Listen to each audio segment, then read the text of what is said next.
Selamat pagi para kader orang muda dimanapun Anda berada. Senang bertemu Anda hari ini, tanggal 17 September. Judul dari materi kita hari ini adalah Batu Bata Berlapis Sutra. Dari Paulus yang oleh kehendak Allah dipanggil menjadi Rasul Kristus Yesus, dan dari Sostenes saudara kita kepada jemaat Allah di Korintus, yaitu mereka yang dikuduskan dalam Kristus Yesus dan yang dipanggil menjadi orang-orang kudus, dengan semua orang di segala tempat yang berseru kepada nama Tuhan kita Yesus Kristus, yaitu Tuhan mereka dan Tuhan kita. Kasih karunia dan damai sejahtera dari Allah Bapa kita dan dari Tuhan Yesus Kristus menyertai kamu. Dari surat Rasul Paulus yang pertama kepada umat di Korintus, bab 1 ayat 1 sampai dengan 3. Para kader yang saya cintai, sebagai manusia yang mendirikan gereja di Korintus, Paulus mempunyai tugas yang berat. Paulus sangat mencintai saudara dan saudari yang ada di Korintus. Tapi ketika dia mendengar laporan bahwa di sana ada perpecahan, imoralitas, dan kesombongan di dalam gereja, dia tahu bahwa dia harus segera mengkonfrontasi dosa itu. Paulus merasa sedih, mungkin marah, karena laporan yang diterimanya tentang orang-orang di Korintus. Kita bisa melihat dalam suratnya kemarahan yang dia rasakan karena apa yang terjadi di gereja itu. Tapi kita juga membaca bahwa ada kasih dan perhatian untuk sahabat-sahabatnya.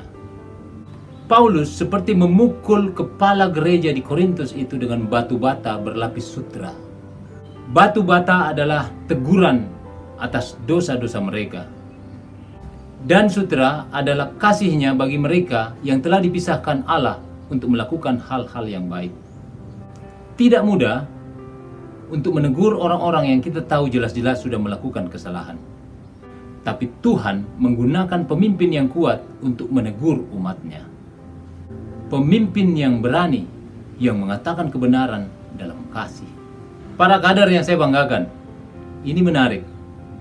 Untuk teman-teman yang ada di Indonesia bagian timur, Makassar, Manado, Ambon, Papua, Timor, NTT, mungkin tidak susah untuk menegur. Karena memang budayanya seperti itu. Kita biasa untuk menyampaikan sesuatu secara gamblang, langsung, di depan, to the point. Menegur orang yang salah memerlukan keberanian. Para kader yang saya banggakan, menegur orang yang salah, yang jelas-jelas salah, memerlukan keberanian. Paulus memberi contoh kepada kita untuk berani menegur, untuk tampil kuat dan menyampaikan yang sebenarnya jika itu dibutuhkan. Anda semua, Anda dan saya, dituntut untuk bisa menjadi pemimpin yang kuat, yang berani menyampaikan kebenaran dalam kasih. Walaupun kita pakai batu bata, tapi kita bungkus dengan sutra, agar apa yang mau kita sampaikan bisa sampai dengan benar dan tegas pada saatnya.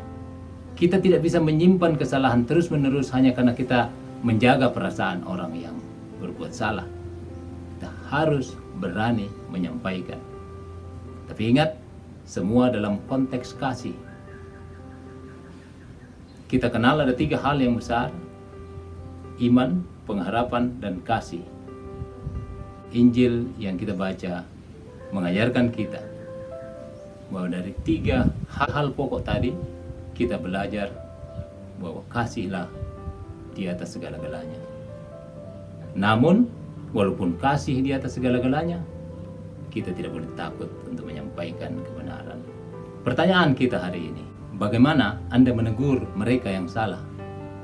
Selamat belajar dan berlatih. Tuhan memberkati kita semua. Amin.